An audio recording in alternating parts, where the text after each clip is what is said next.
BSY ವಿರುದ್ಧ POCSO ದಾಖಲಿಸಿದಂತಹ ಮಹಿಳೆ ಸಾವನ್ನಪ್ಪಿರುವ ವಿಚಾರಕ್ಕೆ ಸಂಬಂಧಪಟ್ಟಂತೆ ಬೆಂಗಳೂರಲ್ಲಿ ಗೃಹ ಸಚಿವ ಡಾಕ್ಟರ್ ಜಿ ಪರಮೇಶ್ವರ್ ಪ್ರತಿಕ್ರಿಯೆ ಕೊಟ್ಟಿದ್ದಾರೆ.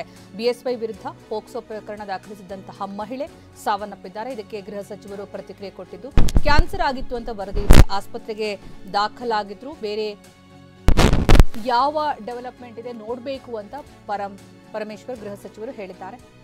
ಇನ್ನು ಮಹಿಳೆ ಸಾವನ್ನಪ್ಪಿರುವ ಪ್ರಕರಣಕ್ಕೆ ಸಂಬಂಧಪಟ್ಟಂತೆ ಈ ಸಾವು ಅನಾರೋಗ್ಯ ಸಮಸ್ಯೆಯಿಂದ ಆಗಿರುವಂತಹ ಸಾವು ಅಂತ ವರದಿ ಬಂದಿದೆ ಅಂತ ಗೃಹ ಸಚಿವರು ಹೇಳಿದ್ದಾರೆ. ಅದೇ ಅವ್ರದ್ದು ಕ್ಯಾನ್ಸರ್ ಆಗಿತ್ತು.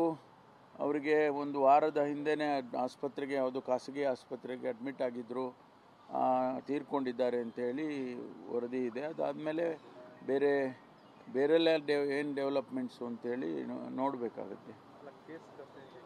ಇದೆಲ್ಲ ನೋಡ್ತೇವೆ, ಇದೆಲ್ಲ ವಿಚಾರ ಮಾಡಿ ಅದಕ್ಕೆ ಏನು ತೀರ್ಮಾನ ಮಾಡಬೇಕು ಮಾಡ್ತೀವಿ. ಅದೇ ಅವ್ರದ್ದು ಕ್ಯಾನ್ಸರ್ ಆಗಿತ್ತು. ಅವರಿಗೆ ಒಂದು ವಾರದ ಹಿಂದೆನೇ ಆಸ್ಪತ್ರೆಗೆ, ಯಾವುದು ಖಾಸಗಿ ಆಸ್ಪತ್ರೆಗೆ ಅಡ್ಮಿಟ್ ಆಗಿದ್ದರು, ತೀರ್ಕೊಂಡಿದ್ದಾರೆ ಅಂತೇಳಿ ವರದಿ ಇದೆ. ಅದಾದಮೇಲೆ ಬೇರೆಲ್ಲ ಏನು ಡೆವಲಪ್ಮೆಂಟ್ಸು ಅಂತೇಳಿ ನೋಡಬೇಕಾಗುತ್ತೆ. ಇದೆಲ್ಲ ನೋಡ್ತೇವೆ, ಇದೆಲ್ಲ ವಿಚಾರ ಮಾಡಿ ಅದಕ್ಕೆ ಏನು ತೀರ್ಮಾನ ಮಾಡಬೇಕು ಮಾಡ್ತೀವಿ. ಅದೇ ಅವ್ರದ್ದು